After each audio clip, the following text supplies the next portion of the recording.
शेतातील केबल चोरणाऱ्या टोळीला स्थानिक गुन्हे शाखेनं जेरबंद केलंय.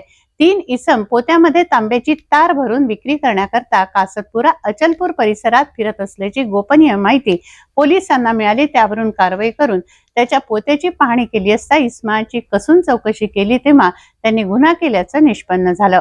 शिरसगाव पोलीस स्टेशनच्या हद्दीत पेट्रोलिंग करीत असताना त्यांना गुप्त माहिती मिळाली की 3 इसम दुचाकीवर प्लास्टिक पोत्यात तांबा तार भरून विक्री करीत असल्याची माहिती मिळताच पोलीस पथकाने तात्काळ सापळा रचून तिघांनाही ताब्यात घेतले.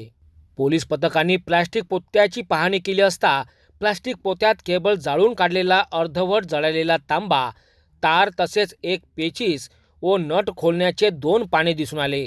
यावरून तिघांना विचारपूस केली असता आधी त्यांनी उडवाउडीची उत्तर दिली. नंतर त्यांना आपला खाकी हिसका दाखविताच त्यांनी संपूर्ण माहिती स्पष्ट केली. काही महिन्या रात्री दरम्यान शिरसगाव हद्दीतील रतनपूर, सायतखेडा, सोमठाणा तसेच पत्रोड हद्दीतील 5 आंबा शेत शिवारातील शेतातून केबल चोरून आणला आणि केबल जाळून त्यातील तांबा तार काढून विक्रीकरिता घेऊन जात असल्याचे आरोपींनी स्पष्ट केले.